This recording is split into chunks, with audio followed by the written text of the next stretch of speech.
Bonjour les petits historiens, j'espère que vous allez bien, moi ça va nickel.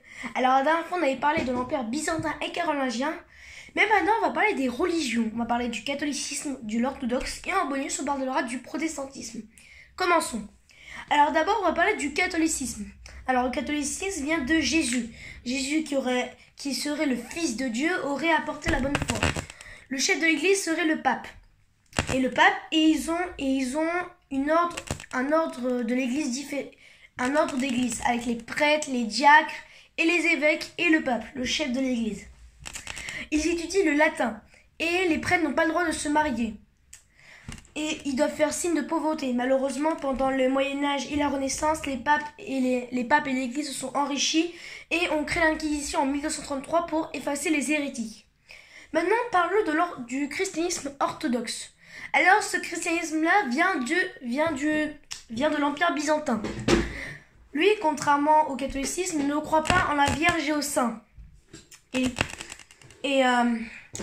sinon, pour l'ordre de l'Église, c'est la même chose, sauf que le pape n'est pas le chef de l'Église orthodoxe, c'est le patriarche.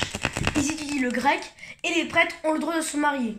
Et ils n'ont pas, évidemment, le culte des saints et de la Vierge est aboli. D'ailleurs, le pape et le patriarche étaient tellement intentions qu'ils se diviseront en 1054. Cette période s'appelle le schisme. Je l'avais déjà parlé dans ma première vidéo, donc n'hésitez pas à aller la voir si vous aimez bien ce contenu.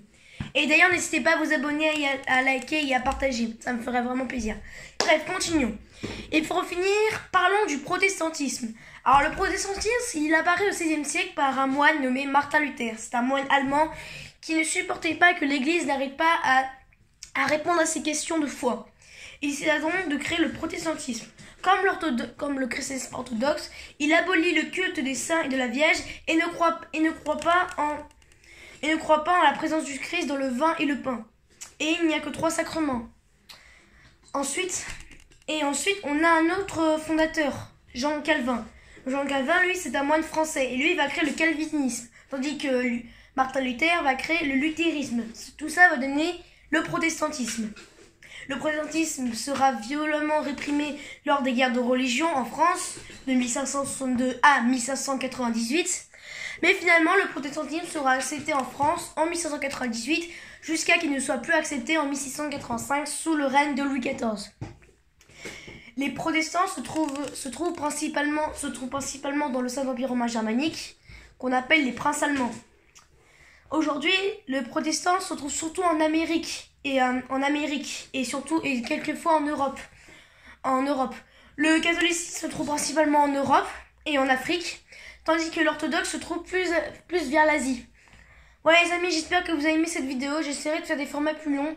Le problème c'est que ces formats ne durent qu'en général que 3-6 minutes. Voilà, j'essaierai de faire plus long. La prochaine fois les amis, on parlera d'autre chose. Je vous expliquerai.